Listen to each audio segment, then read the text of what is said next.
बड़ी अजीब सी बात है कि पूरी दुनिया में वाइट रंग को सुपीरियर समझा जाता है, बट ये तय किसने किया?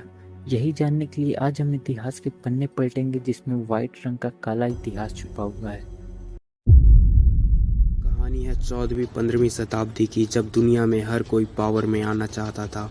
इसी दौरान कुछ यूरोपियाई देश जैसे स्पेन, पुर्तगाल, फ्रांस और ब्रिटेन जल्दी पॉलिटिकल स्टेबिलिटी हासिल करने में सफल हुए।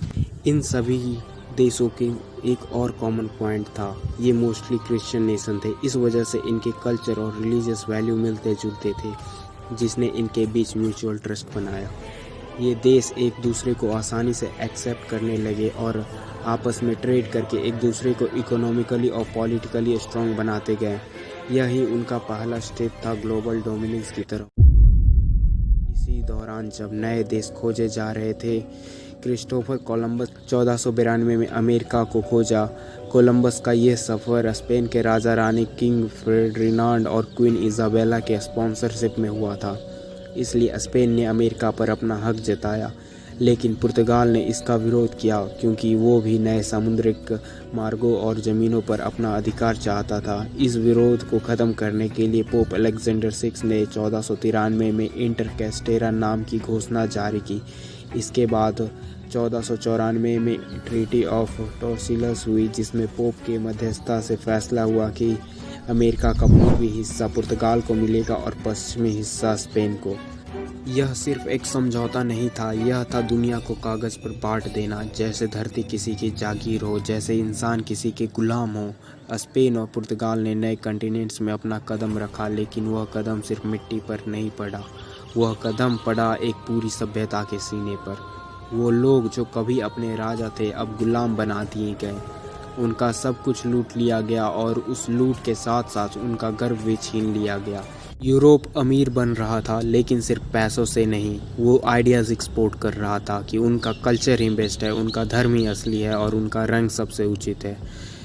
जितनी उनकी दौलत बढ़ रही थी, उतनी उनकी सोच दुनिया पर हावी होती जा रही थी। इन्हीं के पीछे पीछे ब्रिटेन, फ्रांस, नीदरलैंड आए। ये भी नए नए कॉन्टिनेंट्स के पीछे भाग रहे थे। उन्होंने न सिर्फ ज़मीन जीती, बल्कि लोगों का विश्वास भी जीत लिया, या कहो छीन लिया। उन्होंने हमें महसूस करवाया कि हम कुछ नहीं हैं, कि जब तक हम उन जैसे नहीं बनेंगे तब तक सिविलाइज नहीं होंगे। और तब से लेके आज तक गोरा रंग एक स्टैंडर्ड बन गया है, ब्यूटी का, इंटेलिजेंस का भी और स्टेटस का भी। ब्लैक लोगों को गुलाम बनाया गया। इसी समय एक और व्यवस्था जन्म ले रहा था, स्लेवरी। यूरोप के शिप्स अफ्रीका की तरफ बढ़ने लगे। 1500 से लेकर 1800 के बीच, और लगभग 1.2 करोड़ अफ्रीकी लोगों को पकड़कर जानवरों की तरह बेचा गया। कॉलोनियलिज्म की शुरुआत। भारत 1757 में भारत में ब्रिटिशर्स ने अपना शासन शुरू किया। उन्होंने फार्मर से टैक्स लिया और इंडिया के रॉ मटेरियल्स को यूरोप में ले जाकर बेचा। ब्रिटिश ऑफिसर्स की सैलरी एक पूरे इंडियन गांव की इनकम से भी ज़्यादा हुआ करती थी। अफ्रीका 1885 में यूरोपियंस ने अफ्रीका के मैप को टेबल पर रखकर बांट दिया। कॉन्गो में 1 करोड़ लोगों को मार दिया गया। बेल्जियम के राजा लियोपार्ड द्वितीय ने उन्हें रबर और आइवरी कलेक्ट करने के लिए गुलाम बनाया। जो लोग काम नहीं करते उनका हाथ काट दिया जाता या मार दिया जाता। ये सब पैसा और लालच के लिए किया गया। चीन 1839 में अंग्रेज़ों ने चाइना के लोगों को नशा देना शुरू किया। उन्होंने हांगकांग पर कब्जा कर लिया। ऑस्ट्रेलिया ब्रिटिशर्स ने ऑस्ट्रेलिया आके कहा ये ज़मीन खाली है।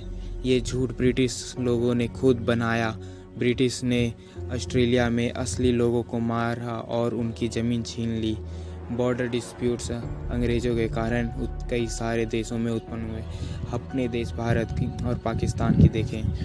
ब्रिटिशर्स ने इंडिया को रिलीजन के नाम पर बांट दिया। लाखों लोग मारे गए, करोड़ों लोग अपना घर छोड़कर भाग गए। आज भी इंडिया और पाकिस्तान के बीच बॉर्डर टेंशन रहता है। अफ्रीका यूरोप ने एक ही ट्राइब जैसे परिवार के लोगों को अलग अलग कंट्रीज़ में बांट दिया बिना सोचे। आज भी अफ्रीका के कई देश बॉर्डर डिस्प्यूट और सिविल वॉर से जूझ रहे। मिडिल ईस्ट यूरोप ने यहाँ ऑयल और पावर के लिए बिना समझे समझाए बॉर्डर्स बनाए। उन्होंने अलग अलग रिलीजन जैसे सिया सुन्नी ज्यूज़ को एक ही जगह छोड़ दिया, जो आज Israel, Palestine, Iraq, Kuwait, Syria, Lebanon में रोज़ वायलेंस के रूप में देखा जा रहा है। India China LAC border, Britishers के बनाए मैप क्लियर नहीं थे। इस वजह से अक्साई चीन और अरुणाचल प्रदेश पर आज भी इंडिया और चाइना के बीच फाइट होती है। वाइट कंट्रीज़ कैसे रिच बने? आज यूरोप के कई देश बहुत रिच हैं, जैसे यूके, फ्रांस, स्पेन, पुर्तगाल, लेकिन इनका पैसा हार्ड वर्क से नहीं बल्कि लूट और स्लेवरी और चीटिंग से आया था। ब्रिटेन ने इंडिया से 65 ट्रिलियन यूएस डॉलर लूट लिया। France colonized over 20 plus countries in Africa. Africa के गोल्ड माइंस, ऑयल वेल्स और नेचुरल रिसोर्सेज पे कब्जा किया। इवन टुडे आज भी कई अफ्रीकी देश अपना फॉरेन रिजर्व फ्रांस के कंट्रोल में रखते हैं, जिसे लोग कॉलोनियल टैक्स कह के बुलाते हैं। और माना तो ये भी जाता है कि फ्रांस आज भी कई अफ्रीकी देशों को इंटरनल पॉलिटिक्स को कंट्रोल करता है। स्पेन ने लैटिन अमेरिका के ज़मीनों से निकले 95% तक चांदी को लूट के अपना खजाना भरा, लेकिन लैटिन अमेरिका को मिला सिर्फ खून और गुलामी। आज भी ब्रिटिश म्यूजियम, फ्रांस के म्यूजियम, स्पेन के म्यूजियम में वही लूट का माल पड़ा है। इंडिया के टेम्पल्स का ज्वेलरी, इजिप्ट के ममीज़, अफ्रीका के गोल्ड मास्क, चाइना के जड़े हुए सिल्क और आइटम्स, ये सब चीज़ें आज भी रिटर्न नहीं की गई, क्योंकि वो कंट्रीज़ के म्यूज़ियम में आज भी इन चीज़ों से पैसा कमाता है। ये सिर्फ हिस्ट्री नहीं है, ये आज का सच है। और जब तक हम अपने इतिहास को नहीं समझेंगे, तब तक हम अपना भविष्य नहीं लिख सकते।